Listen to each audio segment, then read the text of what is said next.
নকৰে এইবাৰ আমাৰ জিঅ' টেগিং আমি নিজে কৰিম আমাৰ জিঅ' টেগিং আমাৰ জিঅ' টেগিং আমি নিজে কৰিম পোৰ্টেল থাকিব পোৰ্টেলত আমাৰ ঘৰৰ আমি ফটো উঠাম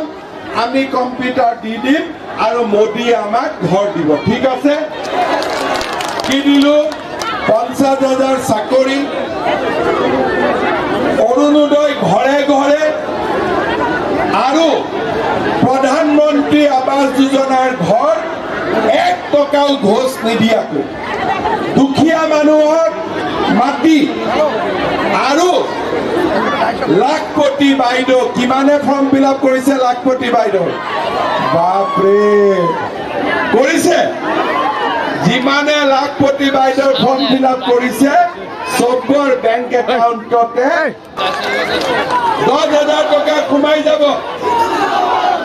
এতিয়া আমাৰ উপহিত বহুত চহৰ অঞ্চলো আছে আজি আমাৰ ইয়াতে গাঁও আছে পইচাত কৰে বিনা পইচাত কৰে জিঅ' টেগিং কৰে কিমান লাগে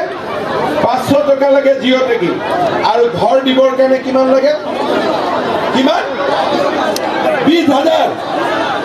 আচ্ছা ঘৰ কাক কাক লাগে হাত ডাঙৰ কোনে কোনে ঘৰ পাইছে এতিয়ালৈকে হাত ডাঙৰ নাই পোৱা যদি পোৱা নাই কংগ্ৰেছ আৰু ইউডিএফত কিয় ভোট দি থাকে এখন ৰেলগাড়ী আছে ৰেলগাড়ীৰ আগত মোদী আছে পিছত মই আছো ৰেলগাড়ীখন গৈ থাকিব সুৰেশ বৰা লগত থাকিব তো ৰেলগাড়ীখন 120 স্পীডত চলিব কিন্তু ৰেলৰ আগত ডাব্বা হ'ব মোদী আৰু হিমন্ত বিশ্ব শৰ্মাৰ পিছফালে যদি প্ৰদ্যুৎ বৰদলৈৰ ইঞ্জিন লাগে কাম হ'ব নেকি এতিয়া যেতিয়া ইলেকশ্যন হয় কংগ্ৰেছ বিলাকে কি কয় যে মোদী যদি প্ৰধানমন্ত্ৰী হয়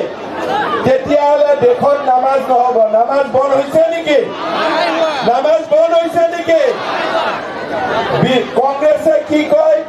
যে মোদী যদি ইলেকশ্যনত জিকে ঈদ নহ'ব ঈদ বন্ধ হৈছে নেকি তো কংগ্ৰেছে কিয় মিছা কথা কয় কংগ্ৰেছে কিয় ভুল কথা কয় আজি আপোনালোকে চাব যে প্ৰদ্যুৎ বৰদলৈ ভোট দি কি লাভ আছে প্ৰদ্যুৎ বৰদলৈ ইলেকশ্যনৰ আগতে 3 মাহ ধৰি মোৰ লগত যোগাযোগ কৰি আছিলে যে মই পাৰিলে নৰেন্দ্ৰ মোদী সুৰেশ বৰা জিকিবনে নাই সুৰেশ বৰা পাছ কৰিবনে নাই সুৰেশ বৰা পাছ কৰিবনে নাই পুৰা 100% আর মোক কিন্তু 100% বুলি কৈ আছে পিছত 99 হ'ব নালাগে নহয়তো একদম সব ৰেডি একদম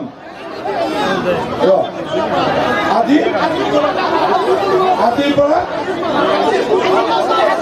আচ্ছা ইহঁতি কৈ আছে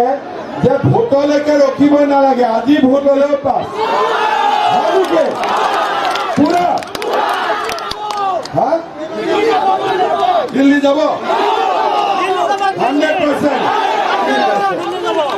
আজিৰ সভাত বা এফালে দেখোন বৈ তহঁতি বাঁহৰ ওপৰত উঠিছ বাঁহ ভাঙিব নে তহঁতি ভাঙিবি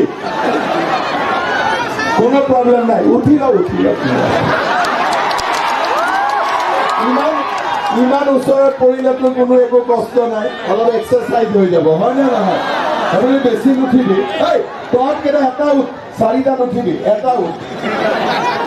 আজিৰ সভাত উপস্থিত কি মামা কি কৈছে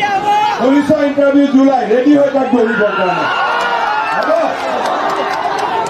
আজিৰ সভাত আমাৰ মাজত উপস্থিত জিতু গোস্বামী ডাঙৰীয়া বাবুল বৰা ডাঙৰীয়া ভাস্কৰ শৰ্মা ডাঙৰীয়া অভিজিৎ নাথ ডাঙৰীয়া সুৰেশ বৰা ডাঙৰীয়া তুমন চৰকাৰ ডাঙৰীয়া মজিবুৰ ৰহমান ডাঙৰীয়া জাকিৰ হুছেইন ফাৰাজী ডাঙৰীয়াকে আদি কৰি মঞ্চত উপবিষ্ট বিশিষ্ট ব্যক্তিসকল আই মাতৃসকল আৰু যুৱক যুৱতী বন্ধু বান্ধৱীসকল সকলোৱে জানে আজি তোক মই ঘৰত লৈ যাম বল হ'ব আজি মই ইয়াতে আপোনালোকৰ মাজত আহিছো কাৰণ 26 তাৰিখে অসমত